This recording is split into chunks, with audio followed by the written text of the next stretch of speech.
So good evening, everyone. Thank you all for coming. This is a great turnout tonight, this wonderfully warm spring evening. Tonight's lecture is co-sponsored by the Harvard Semitic Museum and the New England chapter of the American Research Center in Egypt. My name is Nick Picardo. I'm the current president of the New England chapter of the American Research Center in Egypt, or ARCE, or usually pronounced RC, with parenthetical apologies to any speakers of British English. From myself, as well as Peter de Manuelian, sitting over here, wave, director of the Semitic Museum, want to welcome you and thank you for coming to the first of what will hopefully be several collaborative events between RC New England and Harvard, as well as other institutions throughout the greater Boston and New England area. Given the location of this talk tonight, many, if not all of you, are probably familiar with the Harvard Semitic Museum. If you've not been over recently, do make it a point to pop through sometime soon. There's been a lot going on by way of renovations and updates. Climb up to the third floor, or now you won't have to climb. You can use the brand spanking new elevator. Hop up to the third floor to see the most substantial changes, aside from the elevator itself. The American Research Center in Egypt is probably a little less familiar to some of you.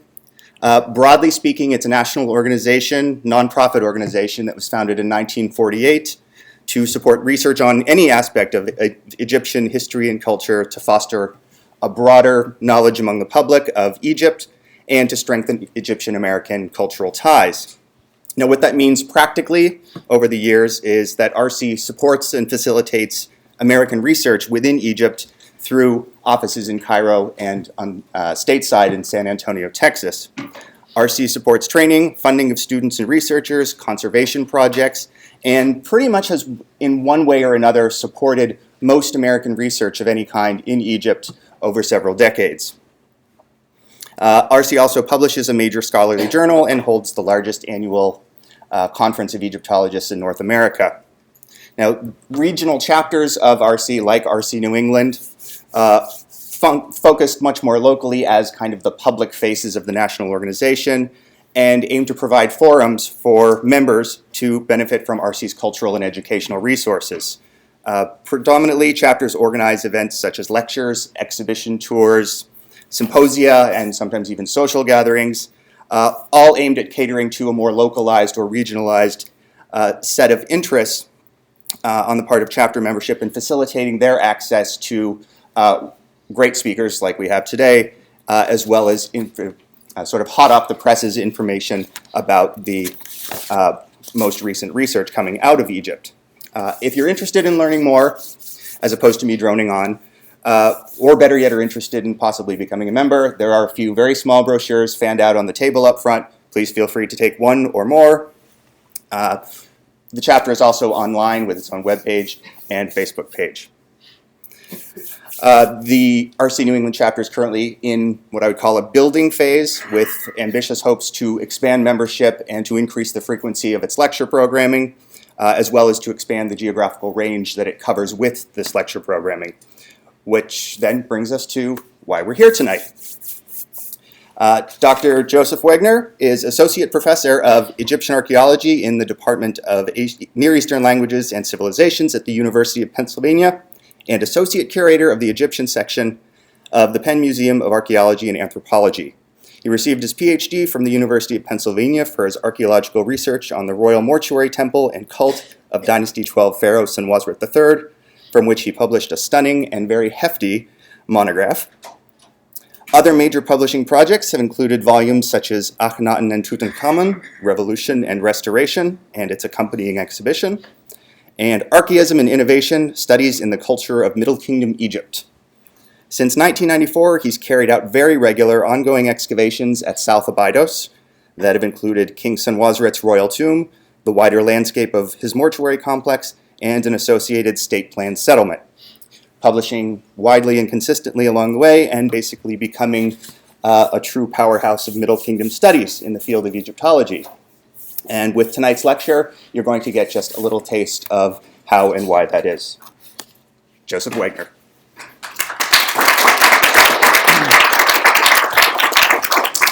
Well, good evening, ladies and gentlemen. Thank you, Nick, for your kind introduction. It's really a pleasure to be here in Boston, and it's great to see so many old friends in the audience and familiar faces, as well as people I don't know.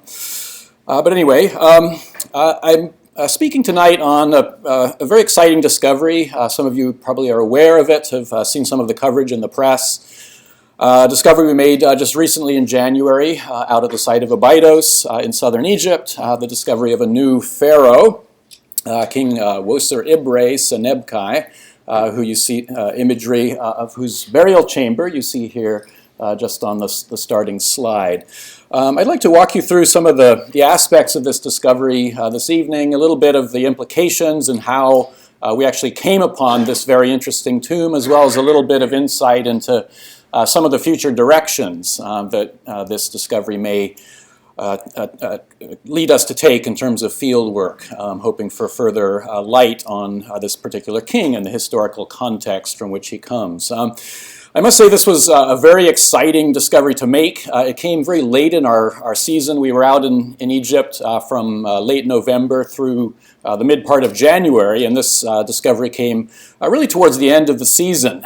So it was several really kind of intensive weeks where just day after day produced really interesting new insights and surprises. So it's really one of my favorite periods. I've been working at Abydos for about 20 years now, and this is really one of the more memorable events that I can remember.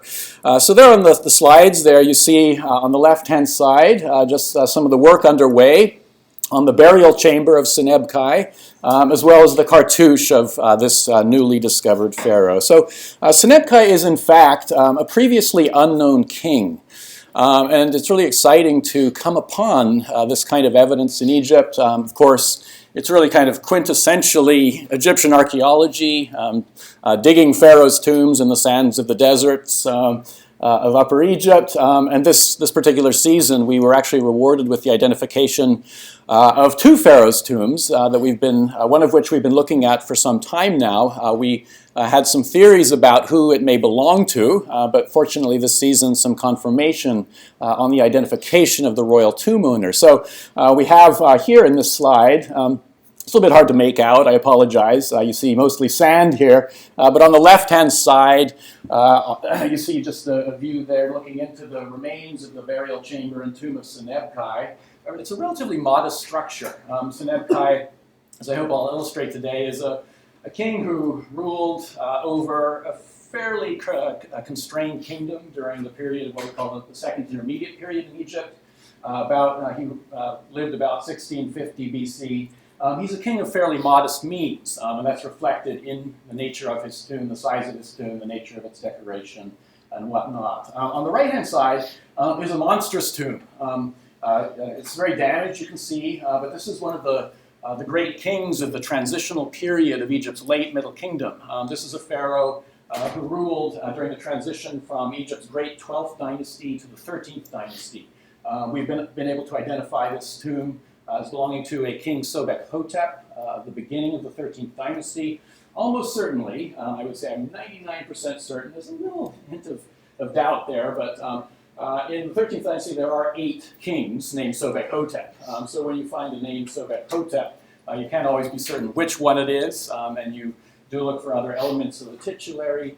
In this particular case, we have a set of archaeological evidence that suggests this particular tomb is transitional from the late 12th to the early 13th dynasty. So almost certainly Sobekhotep I, who was the first king of the 13th dynasty, and actually probably a son of Amenemhat IV, the second to last king of the 12th dynasty. So this season was sort of a bonanza in terms of what we identified.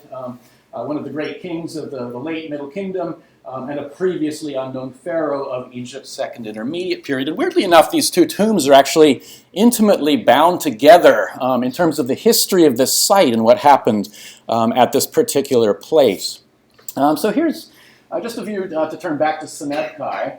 A view looking into his tomb, and there on the right, again, his burial chamber with some of the painted imagery and text that decorate it. Senebkay is a king who was previously entirely unknown It's incredibly exciting to find that kind of thing, and it was quite confusing, actually, when we came upon this burial chamber, excavated it, and saw inscriptions and texts that named the king that we couldn't find in any of the published lists of kings and king lists in ancient Egypt. We spent several days, in fact, after reading these inscriptions, looking for Woseribre Senebkay to no avail. Who was this king? And there were about 3 days where we were wildly conjecturing about the possible date range of the king. But then we were able to nail down the probable historical period of him based on some of the inscriptional evidence as well as architectural and archaeological evidence from his tomb, and situate him in the context of the later part of Egypt's Second Intermediate period. We were fortunate enough to discover Senebkay's body. The tomb actually had been badly rifled, as most pharaohs' tombs are in ancient Egypt. Tomb robbers, of course, got into it probably not very long after the original burial was put in. We don't actually know the date of the tomb robbery, but the burial chamber itself had been entered first from the tomb's entrance proper, and then later on probably broken into from the roof, and that chamber itself suffered some damage. But the original tomb robbers, who had actually stripped away many of the original tomb goods that Senebkay had in his burial chamber, had pulled a number of those elements, including his canopic chest, parts of his coffin, and his funerary mask, out into the first chamber of the tomb. And we retrieved those through excavation, and down at the bottom of it we found the disarticulated body of the king. This was once a mummified body. Shreds of the flesh of the king are still on there, but it had been essentially pulled apart by tomb robbers who had probably been looking for amulets and those kinds of things. They ripped it apart, and it was probably exposed for a period of time, laying on the floor of one of the chambers. So there he is, fortunate to actually recover his physical remains. What do we know about Senebkay? Very little at this point, other than the historical context that we can place him into. Interestingly, Senebkay can be identified as probably the first or the second ruler of a previously hypothesized but very much doubted dynasty in Egyptian history that we call the Abydos Dynasty. A number of years ago, a Danish Egyptologist, Kim Ryholt, had hypothesized the existence of a short-lived dynasty during Egypt's Second Intermediate period that was centered on the region of Abydos in southern Egypt. This was based on some evidence that we'll talk about in just a second. The whole theory was met with a lot of skepticism, I would say. Very few people actually accepted these suggestions. But now, based on this archaeological evidence from Abydos, we can prove pretty conclusively the existence of an independent kingdom that was centered in the region of Abydos, and in fact a necropolis that belonged to Senebkay and probably his successors from about 1650 to 1600, or maybe even a little bit later in time at the site that we're working at. Other than that, we don't know much about this king. We have his body. We're going to be subjecting it to physical analysis coming up this summer, DNA analysis, and various other techniques. But really the body itself, in terms of the identity of the king, is a major source of information. What his historical achievements may have been still remain quite obscure. I'm old enough that it really boggles my mind sometimes how fast the internet spreads information. Senebkay is a king who was essentially unknown for the last 3,600 years. After the Ministry of State for Antiquities released a press announcement about the discovery of the tomb with some information that we at that point had provided for them, within 2 days, Senebkay had a page on Wikipedia, which you see there.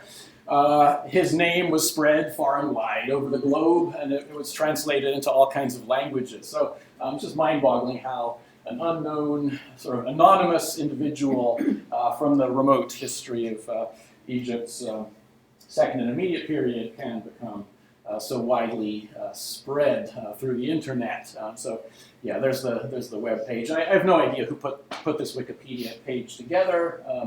There's a few errors in it. I know I could go in and correct them, but I haven't actually bothered. to do so is mostly correct. I've seen no reason to correct it, actually. So he's now a known king, and in fact, this is kind of heartwarming to me. One of the great fears of the ancient Egyptians, in fact, was being forgotten, to have your name forgotten. To rediscover this king, to identify him, and hopefully other members of his dynasty as a whole, to sort of resuscitate their memory in terms of the history of Egypt is especially gratifying to me. Who is he? The texts in the chamber actually declare what Senebkay would want you to think about him. He has a series of royal titles. Some of them are very standard ones that you encounter in inscriptions in ancient Egyptian temples and tombs, royal inscriptions. In the columns that you see here in the hieroglyphs, he's declared to be the good god, the lord of the two lands, the lord of ritual, the king of Upper and Lower Egypt, Woseribre, the son of Re, Senebkay, the justified. You see there inscriptions with this fuller's set of titularies. Some of the other elements of the tomb have his name in cartouches, his nomen and praenomen. So there you see the son of Re, Senebkay, in the cartouche in the middle. One of the things that is really interesting about this king is, in fact, although he is a previously unknown king, it's not quite the case that he doesn't appear somewhere in the historical record of Egypt. And this is one of the key elements of our placement of this king. There's a very famous document, a lot of you are probably well aware of this, called the Turin King List, or the Turin Canon of Kings, in the Turin Museum in Italy. This extensive papyrus dating to the reign of Ramses II with a compilation of dynasties, kings in sequential order, and enumeration of the length of the reigns of the kings and the length of the dynasties. It's the single most detailed historical king list that we have from ancient Egypt. Unfortunately, it's very badly damaged. Most of the papyrus is actually missing. And the study of this is what led Kim Reichelt to propose the existence of an Abydos Dynasty. It was based primarily, actually, on a column of this Turin King list that's mostly gone.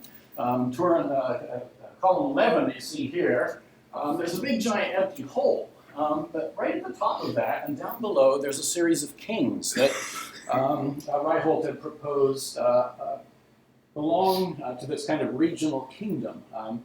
He named it the Abydos Dynasty, proposed its existence. A number of other scholars had actually hinted and made suggestions prior to Reichelt, but he built upon their suggestions and expanded this suggestion. And interestingly, even though the names are almost entirely gone, we seem to have a list that includes at least 16 individuals. And the two initial individuals, you see their fragmentary names there at the top. Two of them have the name element Woser something, it's broken, Re, exactly as we do in the case of Woseribre Senebkay.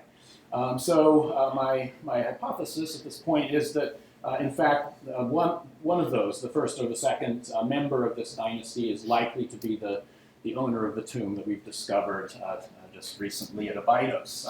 So in terms of the placement of those names in the sequence, if that equates with Senebkay, he's likely to be a very early member of this group of kings of the so-called Abydos Dynasty. There's a fair bit of other evidence that corroborates the existence of a group of kings ruling over a part of Egypt centered on the city or town of Abydos, with sort of probably a regional power base that extended a little bit south, where their power would have given way to the sphere of influence of the Theban kingdom further to the south. They could have actually had a power that extended quite a bit further northwards into Middle Egypt. And that's going to be one question that will be interesting to look at in coming years. There are a number of inscribed objects, including stelae. The best example that's preserved is this stele in the British Museum of a king named Wepwode Emsaf, which Reichelt had originally proposed to be a member of the Abydos Dynasty. In fact, some of the details of the orthography, the paleography of the hieroglyphs are very similar to the inscriptions that we find in the tomb of Senebkay.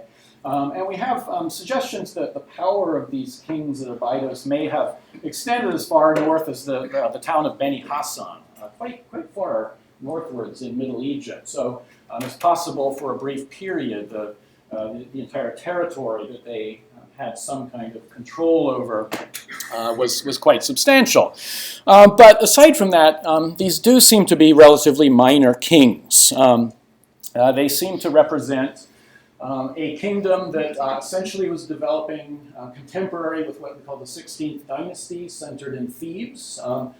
So the time range that Reinhold had originally proposed for the Abydos Dynasty, beginning around 1650 BC, he actually argued for a very short time frame for this group of kings.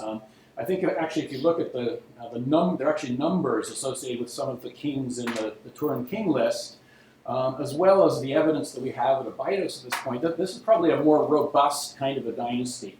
I would expect the time frame that they were around is probably largely coeval with the broader 16th Theban dynasty, and they probably vanish sometime around 1600 BC, or slightly thereafter.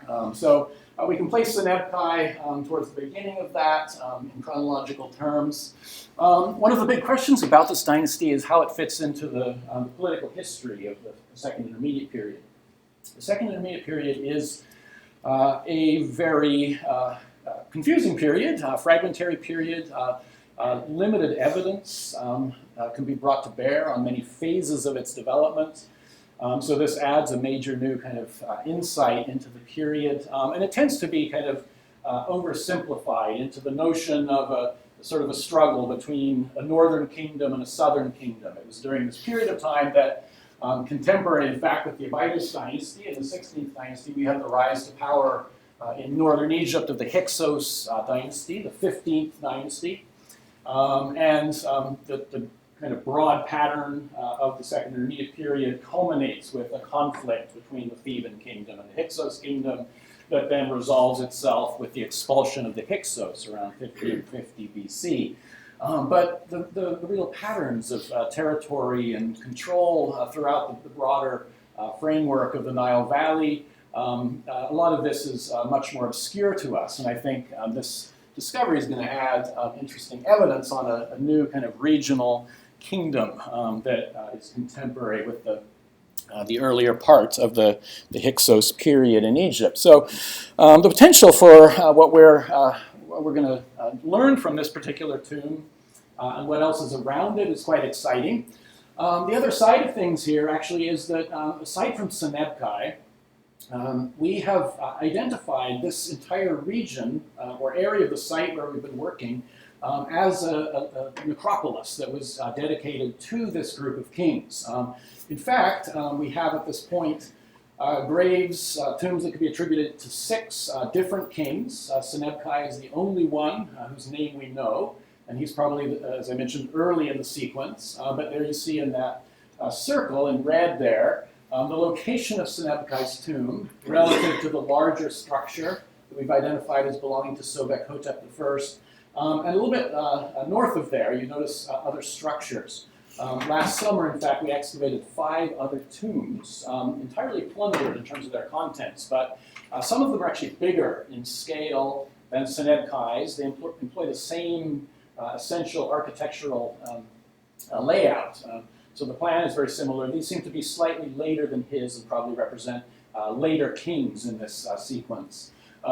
We have a lot of empty areas that we still haven't examined yet. So there's a lot of hope for finding additional members of this group of kings and maybe making additional identifications as to the names of the kings and their sequence. So it's a whole necropolis of a lost dynasty.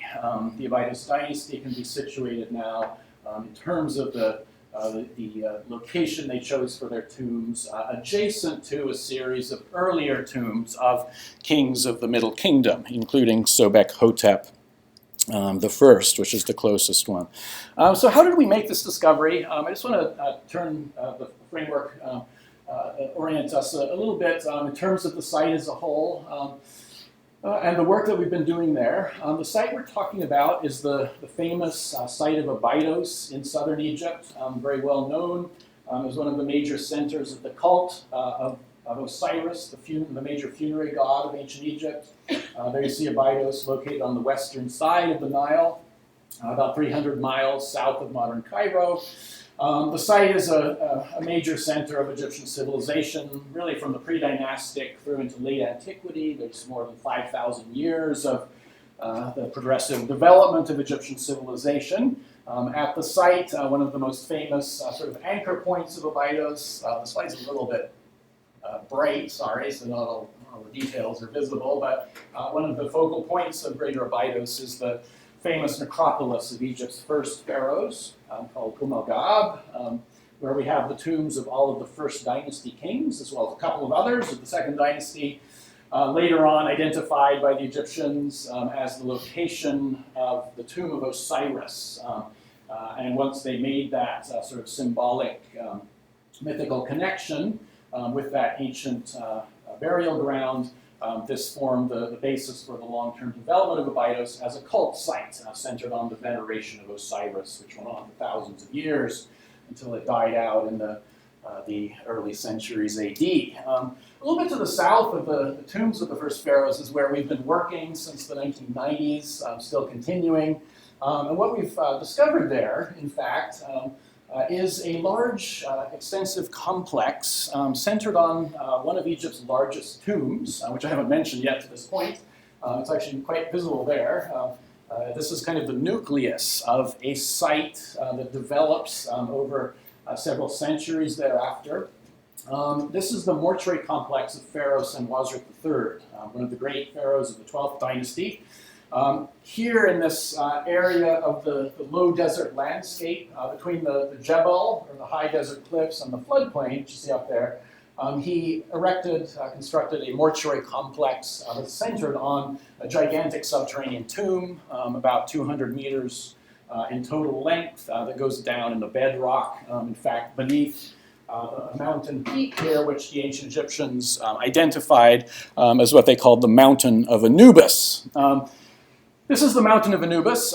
Standing at the base of it, if you look up to the Jebel, the high limestone peaks that frame the Nile Valley in this location, it's a very striking place because looking up towards the peaks, you see something that actually up into recent, into modern times, some of the early maps of scholars and archaeologists that visited Abydos labeled this particular place, including early Napoleonic maps, maps of Lepsius. They called this the Burn al-Araba, the Horn of Abydos.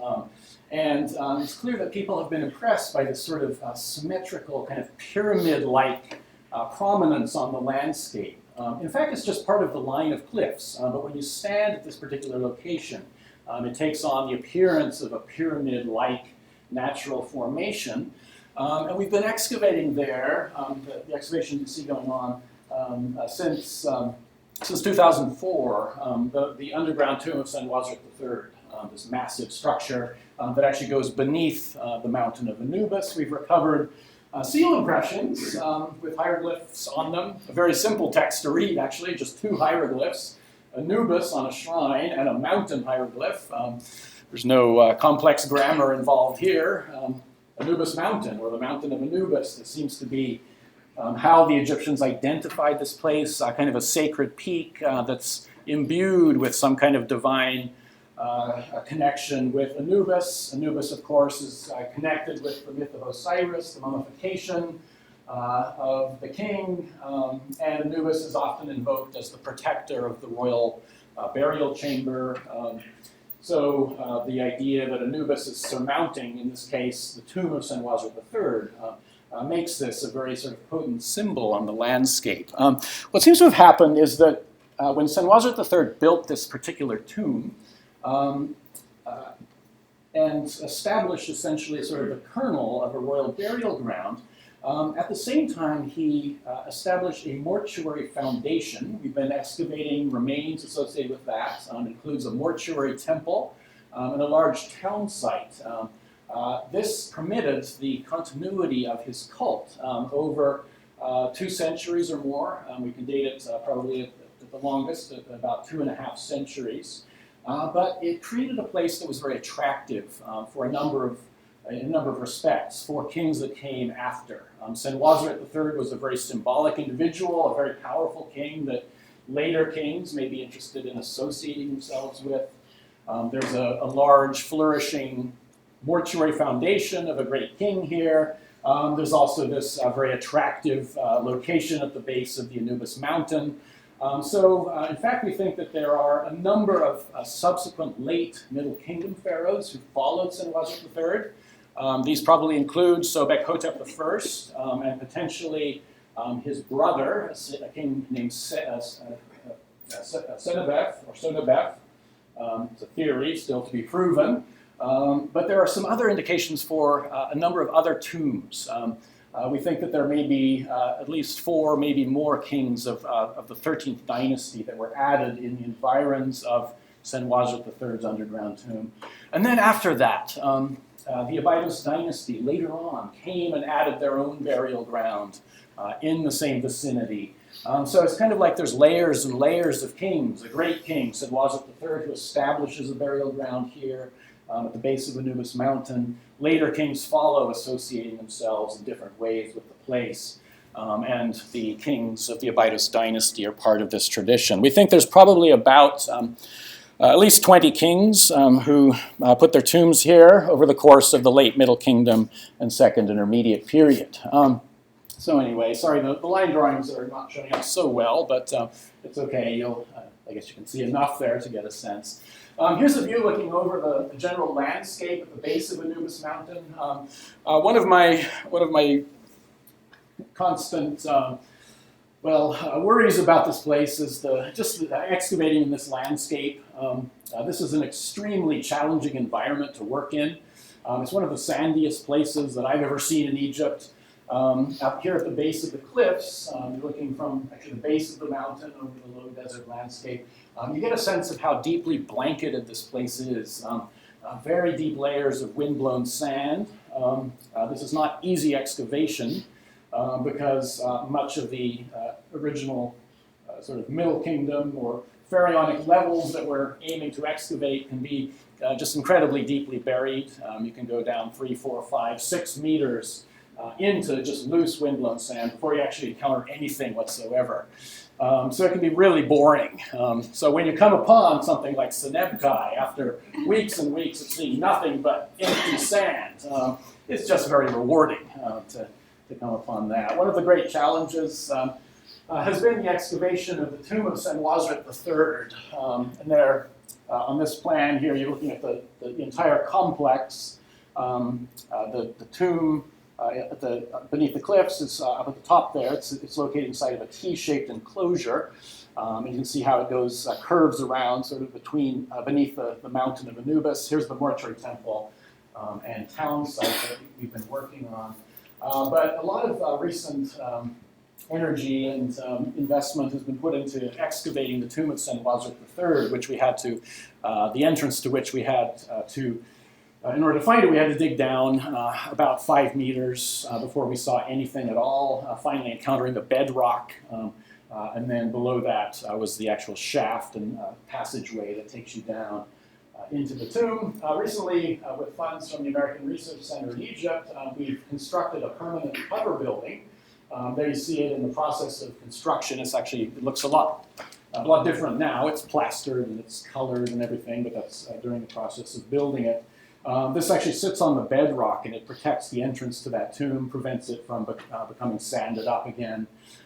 As we're excavating that structure, we're actually removing all the debris from the interior, and when we're finished, we're going to complete restoration work on it and open it to visitors. So eventually, despite the challenges, this should become a place that will be a little bit like a mini Valley of the Kings. We're hoping eventually to make some of these royal tombs accessible to visitors, so people that come to Abydos can go into them. The tomb of Senwosret III is just a magnificent thing to see. It's kind of like going into the Great Pyramid, but it's all below ground. Really fascinating, and some of these smaller tombs, as we define them, like Sobekhotep and Senebkay, may eventually be opened as well. And one of the goals of all that work is to actually protect this place. There's a lot of pressures, developmental pressures, agricultural pressures from surrounding villages and other factors in this region that really kind of investing in it and restoring it should help to protect it for the future. So that gives you a little bit of the context of the tomb of Senebkay at the mountain of Anubis. How did we find this tomb?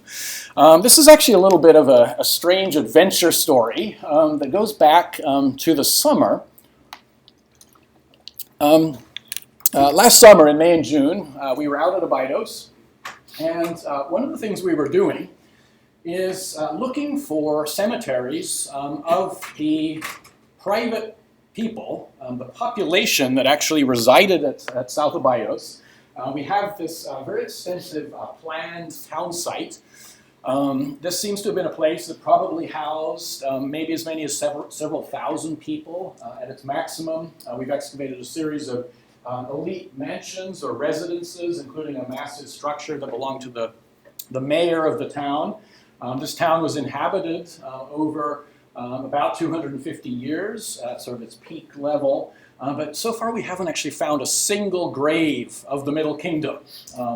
No private tombs whatsoever, despite a lot of work on survey and geophysical work and outright excavation in promising looking spots. So last summer we were trying to find private tombs of the Middle Kingdom. Where were these people being buried?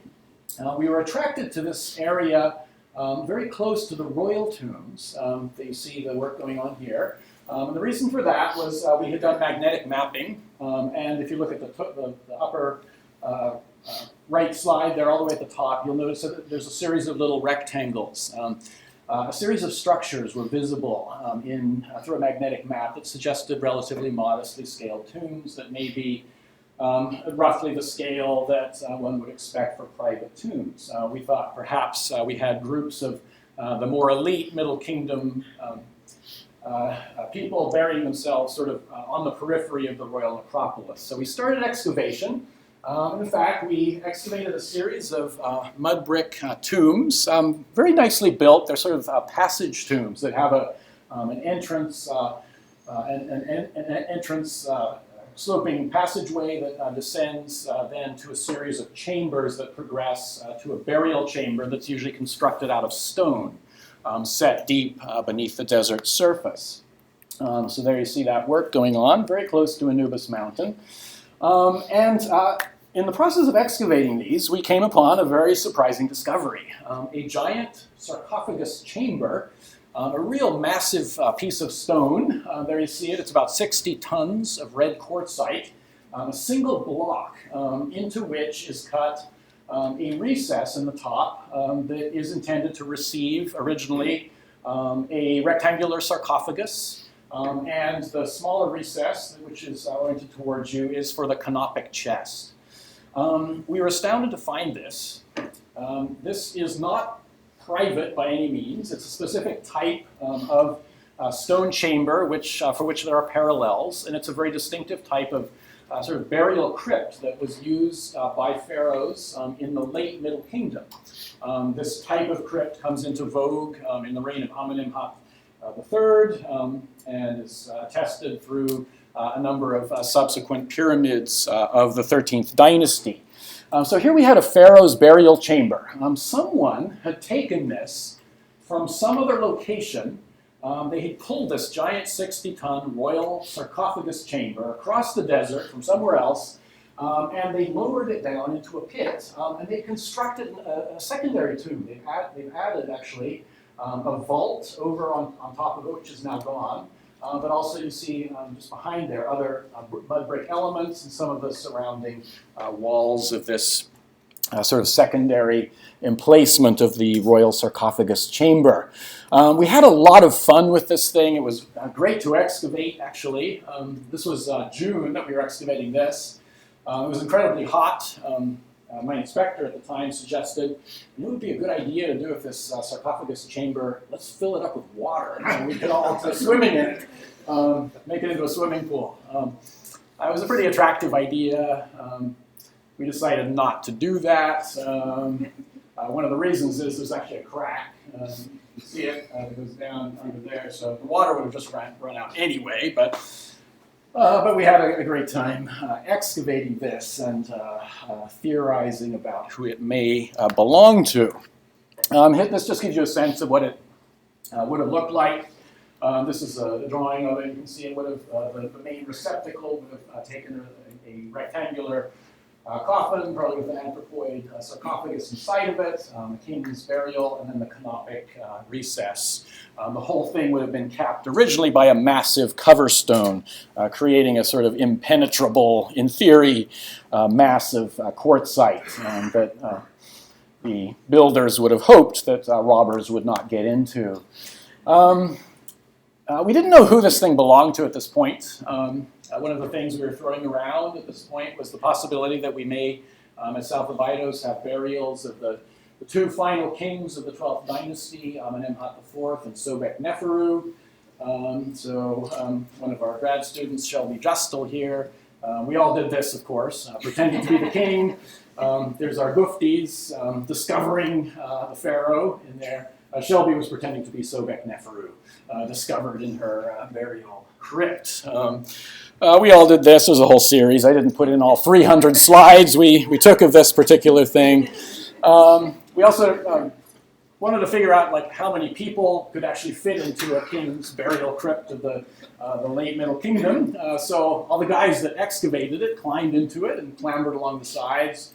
It turns out you can fit about 30 guys inside and along the edge there, very comfortably in this 60-ton chamber. So it was fun to excavate, but this was actually a kind of a critical moment. Major questions suddenly surfaced about these tombs that we thought originally were private tombs. Here we have one of them reusing this massive 60-ton chamber that had been taken out of a nearby royal tomb. So the questions at this point are essentially who was the original owner of this thing? There's no inscriptions on it. None of these chambers of this type ever are inscribed. They were meant to be essentially receptacles for the sarcophagus and the canopic chest, so they're not inscribed sarcophagi themselves. No inscriptional evidence, just the evidence of the general date range, and then the question of who had actually taken it and reused it in this fashion. It must have been someone with incredible resources, really, to be able to do this kind of thing. It didn't take us long to realize where the thing had come from. 100 years ago, a British archaeologist, Arthur Weigall, who was working with Flinders Petrie at Abydos, Weigall was the original excavator and discoverer of the big tomb of Senwosret III. He found it back in 1901 and did some very limited work there, followed by a Canadian excavator called Charles Corelli. Weigall, in his explorations around this site, had actually excavated two other royal tombs, which are the structures that you see there on the upper left-hand side of that slide. Two tombs, very large in scale, that employ a style of architecture which is very characteristic of the final stage of the Middle Kingdom, the late Middle Kingdom. This is a type of architecture that follows the tradition established by the pyramid of Amenemhat III at Hawara, in which you have this kind of sort of central burial crypt with a series of chambers that can zero in on it. Specific connections between the passages and chambers are blocked by giant portculli that prevent access to the interior. Weigall had examined two of these, found them. He didn't realize actually the likely date of them, or really even he didn't really even theorize much about the royal associations that they're likely to have. But one of the things he talks about is that in the structure on the left-hand side, which we've now identified as the probable tomb of Sobekhotep I, he went way down in the center of this, and he didn't find the burial chamber. He says specifically, I looked for the burial chamber and it was not there. I found fragments of the lid, the massive lid that must have been on top of it, but the sarcophagus chamber itself is missing. So it was immediately clear to us that this thing had come from not very far away, just about 50 or 60 meters away. We have this large late Middle Kingdom tomb, and it must have been plucked out of there at some point. When we went back this winter season, what we were looking for, in fact, was to identify that structure where this sarcophagus chamber had originated, and then conduct further excavations in and around this area to try and understand who this guy might have been, who had the resources to reuse this huge burial chamber. It's kind of ongoing work. We still haven't, actually we're far from completing work on this structure. It's what we call Tomb S10, following the numbering system of Weigall. We started excavation on the entrance to this. It's a really impressive entrance, basically in the format of a late Middle Kingdom pyramid.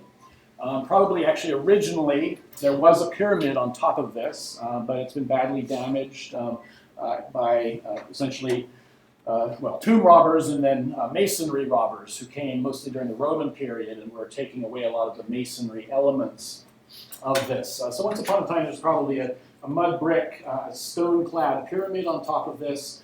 That's all blown away, and the entire center has been kind of fragmented and broken apart. But we started excavation on this, looking for evidence for the ownership of this tomb S10. Here's the actual entrance, beautifully preserved, massive limestone blocks for a sloping passageway that goes down into the interior. This is some of the excavation going on there. You see the major problem we face, the sand. We strip it away in great swaths, but it just seems to multiply. The more we work on it, it just kind of bubbles up, and there's more and more of it. But eventually, we are successful in getting it out. And after a long period of waiting, one does reach the architecture down below. One of the things that keeps us all going in Egypt, the thing that powers Egypt, is tea. You guys will notice the Gufti there, standing observing the excavations, holding his very characteristic cup of Shai Baladi, country tea. Our excavations are powered by tea. We actually employ two guys whose job it is just to make tea. And almost every slide I show, there's a guy drinking tea. So I've often thought we should get some sponsorship from the Lipton Tea Company. So anyway, the Gufti, Sabr Mahmoud, overseeing the excavations of that. This was really interesting. We came upon evidence, in fact, of a ransacked royal burial, fragments of elements of wooden elements of the burial equipment. Here's a part of actually a gilded piece of what may be the lid of a wooden sarcophagus or canopic chest. You see there's some stars that are 5 raised stars with bits of gilding still intact on that, and the excavations going on down inside. There's our small team this last season. It was mostly guys, with the exception of my wife and our 2 Egyptian trainees, ladies there behind. It was all guys. We took to calling ourselves Team Dude, and a couple of these guys were definitely fit the bill of being dudes. But anyway, there you see us all lined up on the entrance to that. And there behind is Rais Ibrahim Muhammad Ali, who really makes everything at Abydos possible. He's the man that really organizes the workforce and allows excavation to take place. We had exposed the entrance to this tomb, very characteristic style of architecture that fit with what we would expect for this sarcophagus chamber, which presumably came from the area inside of it. And one of the interesting areas that we did expose was the front of this, which actually hadn't been touched by Weigall, where there's a brick staircase, still in beautiful condition, that had once upon a time been sealed under a chapel that fronted this structure. And so we then turned our attention to the very badly preserved remains of a chapel that had fronted an enclosure that had contained, probably once upon a time, a brick stone-clad pyramid beneath which the quartzite sarcophagus had been buried. You see it's very badly preserved, but a lot of, and just enough evidence to reconstruct some of the major elements of it. There you see even some of the doorways and bits of the plastered floors in some areas were located. And very excitingly, fragments came out of this area inscribed with the name and titles of a pharaoh. Here you see it was a hall over a very brief period of time, but someone donated their jacket for these pieces that had been pulled out. It included the cartouche of King Sobekhotep and some other interesting elements. Interestingly, the guy that found almost all of these, I find this slightly ironic. This older gentleman, he's a Coptic gentleman, Josef Wegner. He's illiterate, yet he has an amazing eye for inscribed material. He picked out almost all of these things right out of the sand before it even went into the screens. So thanks to Mr. Josef there for all these fragments. There you see him hard at work. These are some of the fragments, not all of them. A quite massive funerary stela is what these fragments derive from, about chest height or so. Originally with an image of the seated king on his throne, inscriptions that give his name, and there you see part of his titulary with the name Sobekhotep. Other datable evidence, artifacts, and other things suggest very likely that among the possible candidates for a King Sobekhotep, we're almost certainly looking at the first member of this dynasty, Sobekhotep I, as the owner of this sarcophagus chamber and this tomb. So there you see Saber again with his teacup, right near where we found these fragments of the funerary stele of Sobekhotep. We came upon this very nondescript-looking series of mud bricks, and this is where all the fun with Senebkay actually started. I thought, when I first saw this, that, oh great, we may actually be looking at a foundation deposit, a type of structure that the Egyptians often lay down as the initial element of a major royal building. Perhaps it would contain further inscribed elements that might identify or confirm the ownership. We had to cut back a huge amount of debris to actually expose it. But we did that over the course of several days. And then I have to say I was really disappointed at what I saw. Here, running into this big area of sand overburden is what was obviously the entrance to another one of these passage tombs, just like the ones we had dug in the summertime. I wasn't too enthused at this point about the prospect of digging another one of these things right sort of in the last weeks of the season, but it lured me in because essentially we had the possibility that, like the sarcophagus chamber, there would be a pattern of reuse of some of the stone elements. Maybe we would find reused stone, inscribed stone elements from the Sobekhotep tomb to provide further evidence. So this is when the excavation of this structure began taking place. We peeled off the overburden over the top of it, essentially exposing the structure, which runs this way, and over the course of about a week or 10 days, the structure took place. This is the tomb of Senebkay coming out of the sand. It doesn't look like much at this point, but gradually the structure was becoming defined. I was excited, but also not very happy when we came upon this thing. This is a beautifully built stone portcullis, a sliding slab of limestone within a frame that holds it, which actually marks the entrance to this particular tomb. We hadn't found this preserved in any of the earlier tombs we worked on in the summer, but here we had a nicely constructed stone doorway, essentially, but you can see that it's broken through. It's clear the tomb robbers had got in there, they'd broken the top of this at some point, probably during the initial robbery process. So there you see that as it became defined. At this point, I was getting a little more intrigued, but I was still kind of uncertain about investing the time in it. That's me looking at it, basically thinking, what the heck have I got myself into? But time was such that we did have sufficient time to really devote to it. So we continued to define the structure, pulling back the sand and debris from the top. The second element of the tomb is actually a wood-roofed chamber. This is the first chamber of the tomb. We defined initially coming down on the roof, which still preserved the logs in place, although the wood is essentially powder. It proved not to be possible to actually dig inside of the chamber without cutting away the center of this. But still, you can see these wooden beams that lay across the top of this first chamber.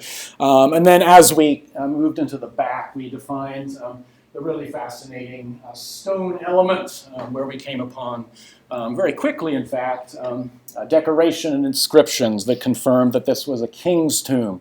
I was incredibly surprised when we started exposing these beautiful images of goddesses, inscriptions, in blue hieroglyphs, giving the name of a king.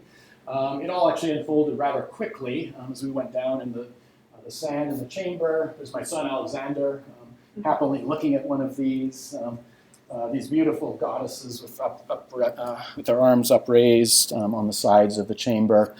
Of course, we were quite worried as we were excavating this about the effect of the sunlight on these freshly exposed painted scenes. So everyone initially donated their scarves and coats and everything, draping them over the walls as we were going down.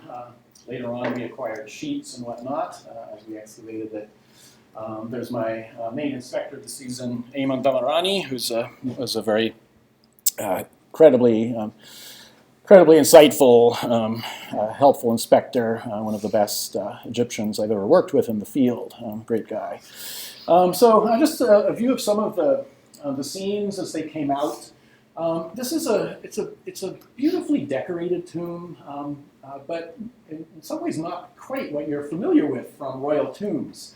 We have a range of images, divine images and inscriptions here that include a series of goddesses, a depiction of the canopic shrine of the king, images of winged sun discs at the tops of the walls. There you see just another view of all this coming to light as we descended into the chamber. One of the other fascinating things about the work on Senebkay's tomb was that we discovered very quickly that a lot of the limestone elements of this tomb are actually reused blocks. A lot of the blocks have earlier inscriptions and scenes that date back to the Middle Kingdom. In fact, we found remnants of roofing blocks that had originally spanned the top of the burial chamber, including this giant stela of the 11th dynasty with an autobiographical inscription on it. A fascinating text. We've recovered a number of big fragments of it, although we're still missing some critical pieces, so we'll be looking for those. So that was just added bonus to the discovery of Senebkay. There you see some of the inscriptions on that early Middle Kingdom stela coming out of the ground. And that's the platform to remove those. So after all of that, I'll just skip over these because I'm running short on time. We did fully expose the burial chamber of Senebkay. Some of the blocks of the walls were actually fallen, had been broken in by the tomb robbers. And there's a view looking into the chamber to give you a sense of the scale of it. It's a fairly modest tomb, as I mentioned. The whole thing is about 15 meters long, the entire tomb, so roughly 50 feet from the entrance to the burial chamber. There you see Ayman and Kevin Cahill, one of my grad students inside there. And our epigraphic team, my wife Jen and Kevin, who recorded the reused blocks and also the Senebkay inscriptions. So yeah, I'll just skip over those. There's Jen actually recording one of the reused blocks. A lot of fascinating evidence, actually. I don't have time to talk about it. These are all blocks of Middle Kingdom chapels. A lot of scenes and names and titles, which we're trying to understand in terms of their original context. Some of these may originally have belonged to the population of the town of South Abydos in the Middle Kingdom. So, just some views of the decoration of Senebkay's burial chamber.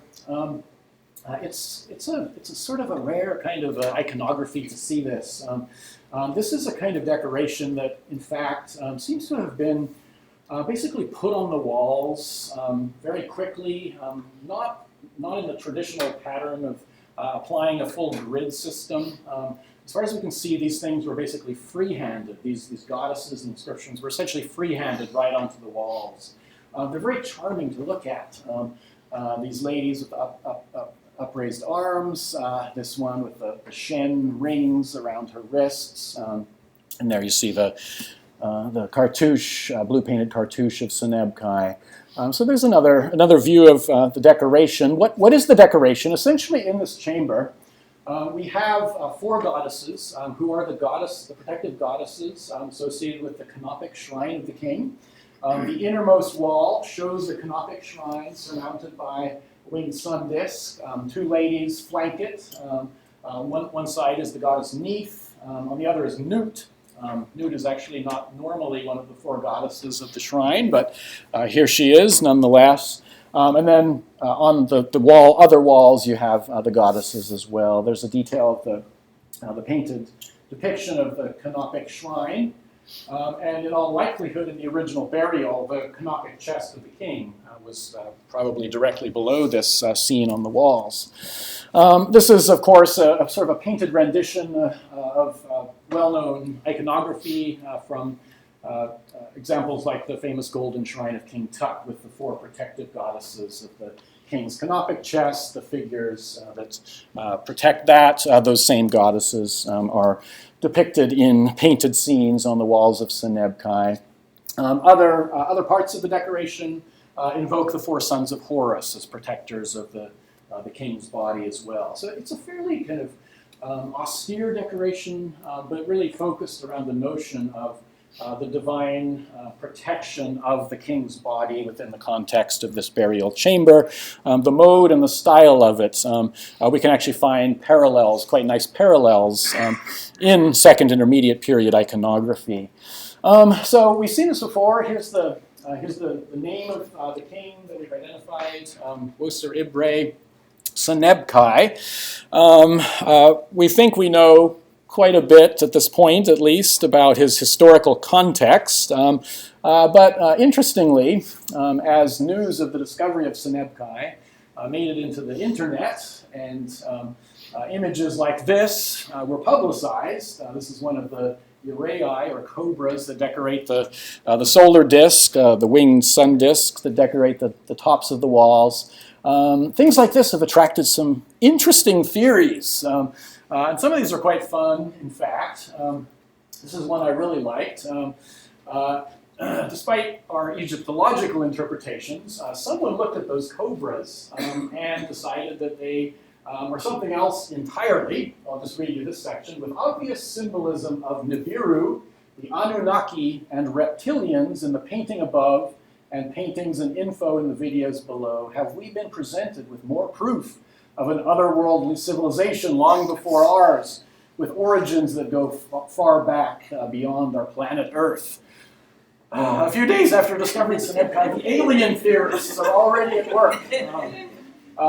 The Anunnaki are apparently ancient Sumerian deities from the planet Nibiru, who come and influence human civilization. All of the great people of the past, in fact, are supposed to be manifestations of these Anunnaki. I don't know much more than that about the theory, but anyway. So if you don't believe my version of what you're looking at, there's other versions out there.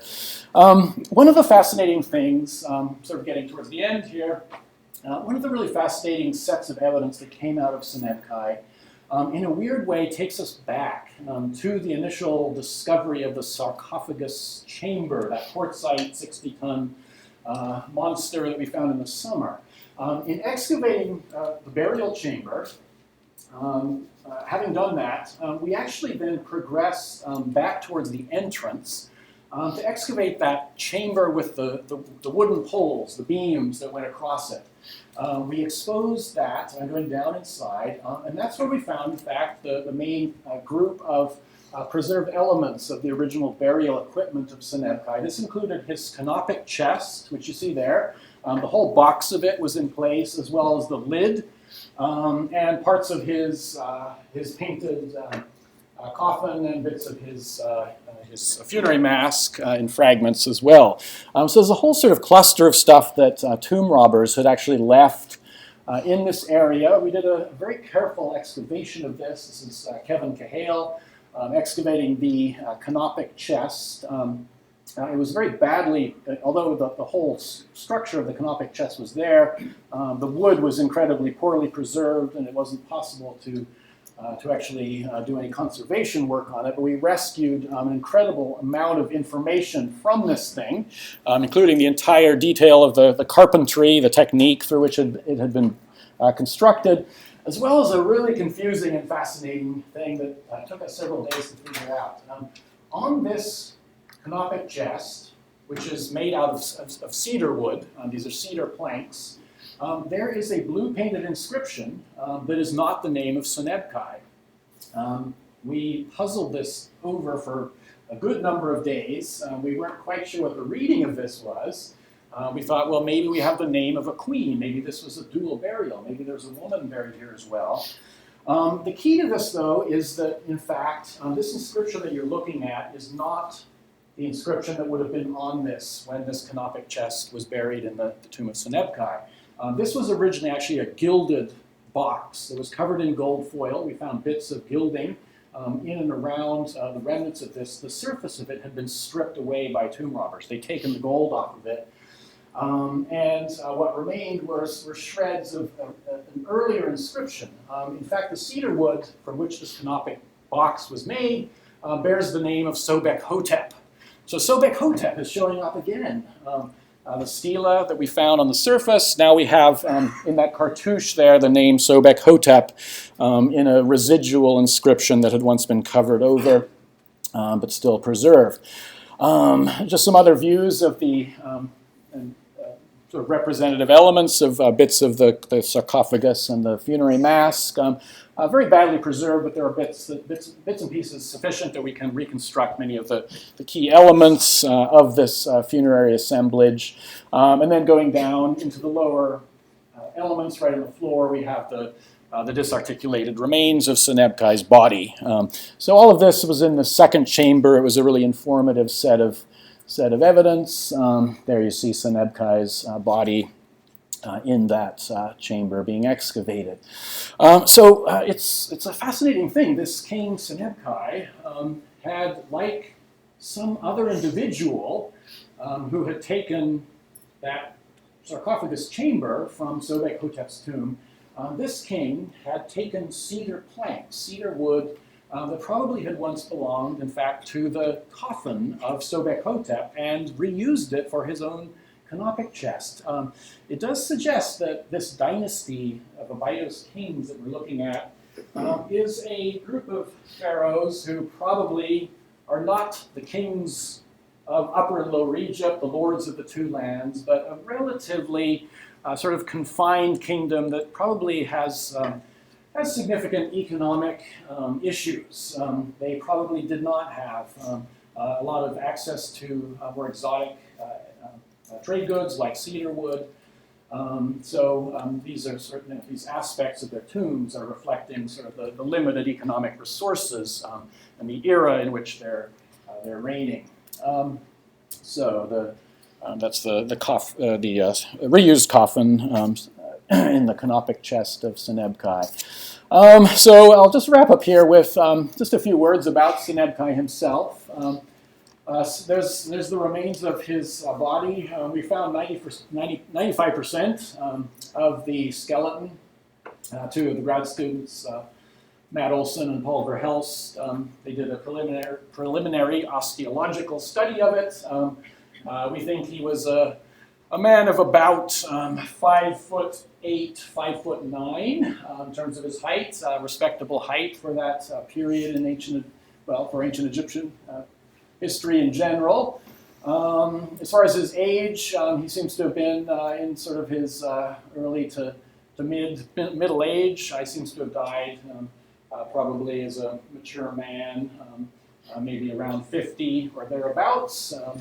We'll still be following up those examinations with further work, as I mentioned, in the coming season. The skeleton of Senebkay, oddly enough, has attracted the most interest once the discovery was publicized. And there's some really interesting stuff out there. This is one that I'm quite fond of, someone called the Xenohistorian. Took quite a liking to Senebkay and has a whole article on Senebkay. And it has this statement here. I won't read you all of it, but talking about the skeleton, it says, finally, the article states that the skeleton found in Senebkay's tomb belongs to a 6-foot-tall man. That's actually a little taller than he actually was. That was unusually tall for those days, when the average height was 5'3" or 5'4". When I saw the royal mummies in the Cairo Museum, none of them could have been 6 feet tall in life. All of them were clearly shorter than me. Oh my, I'm starting to think that this Senebkay was a real hunk when he was alive. Make of it what you will. This is my favorite one, though. There's the photograph of Senebkay's skeleton as we retrieved it, and I never would have conceived that people would look at this and see what they saw. This guy, Wally Gator, saw the photograph and says, anyone else wonder why in the second last pic the index finger looks so long? Someone else says, c'est moi, responds, well, there are bones missing from all the other fingers. Wally Gator says, okay, thanks, you're right. It looks to me to be the same case for his left foot also. The other one responds, it was either that or confirmation of alien influence in pyramid building. I don't know what this alien stuff is. It's a skeleton of a pharaoh.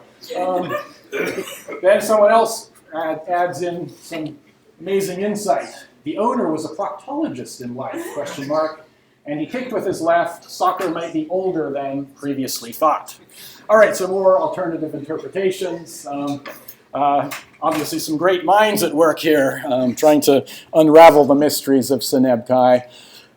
So it's been a fun ride with all the press and stuff on it. My son Alexander actually got some nice coverage recently in a French kids magazine. We've been teasing him since then about his French girlfriends who've been writing to him, which one of them he's going to choose to marry, which just makes him turn red. That's that thing. And I'll just wrap up here. As we have defined over the last 2 seasons, beginning with this sarcophagus chamber and its reuse, we now are pretty sure we're looking at probably the royal necropolis of this entire group of Abydos Dynasty kings. Again, Senebkay should be one of the earlier members of this. There are extensive areas that we haven't yet examined. Magnetic mapping that we've done actually suggests there are further structures in some of the empty areas on the plan there still to be defined. And so what we're going to be doing in coming years is really fleshing out our examination of this area. And I think what it's going to really illustrate is the way these Abydos Dynasty kings came to this place that had been established ages ago, of course, at the height of the Middle Kingdom by King Woseribre III, adding their own tombs to this place, probably because of the long-lasting resonance that this had at the site of Abydos. Yet, as they were, in a way, connecting themselves with great pharaohs of the past, they were taking things, cannibalizing elements from those kings' tombs, taking things out of the tomb of Sobekhotep and reusing them in interesting ways. So it's going to be a fascinating story, I think, as more of this sand is pulled away and the necropolis of the Anubis Mountain is revealed further. Okay, thanks for your attention. I spoke a little too long, I'm sorry.